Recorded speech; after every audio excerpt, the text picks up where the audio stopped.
জাতিসত্তার কবি এবং বাংলাদেশের বুদ্ধিজীবীদের মধ্যে অন্যতম লেখক, এবং আমরা সবাই জানি যে উনি এখন বাংলা একাডেমির মহাপরিচালকের দায়িত্বে আছেন। যে উনি বলছেন যে 2005 থেকে আমার সঙ্গে সম্পর্ক, উনি বলছেন বন্ধুত্বের কথা।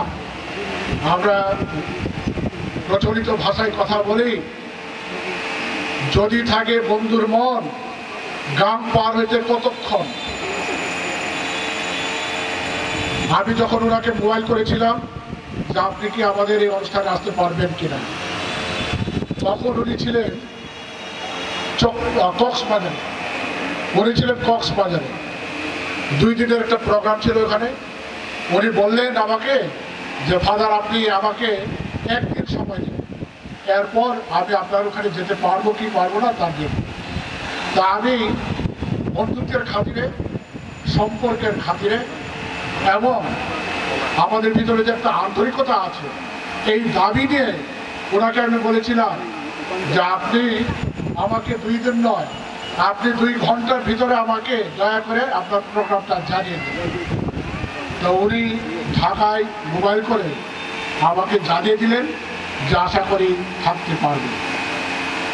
আমরা আমাদের কমিটির পক্ষ থেকে তাকে অনেক অনেক ধন্যবাদ এবং কৃতজ্ঞতা জানাতে চাই যে এই অল্প সময়ের ভিতরে তিনি এসেছেন, আজকে সুন্দর সুন্দর কথা বলেছেন। আরও থাকতে পারলে আরও ভালো হতো, আরও ওনার কাছ থেকে আরও ভালো ভালো কথা শুনতে পারতাম। কিন্তু আজকে বিকাল 4টায় ওনার আরেকটা মিটিং আছে বাংলা একাডেমিতে, যার জন্যে ইচ্ছা থাকা সত্ত্বেও আমরাও ওনাকে রাখতে পারছি না, উনিও থাকতে পারছেন না। আমরা ওনার অভাব একটু অনুভব করব। যাই হোক, উনি আমাদের খুবই কাছের মানুষ, উনি আমাদের ভালোবাসার মানুষ, এবং আমরা প্রত্যাশা করি যে আগামী দিনগুলিতে যখনই নাকি এরকম একটা অনুষ্ঠান হবে আমরা তাকে নিমন্ত্রণ জানাবো, আহ্বান জানাবো, যেন উনি আর সুন্দর সুন্দর কথা আমাদেরকে যেন বলেন।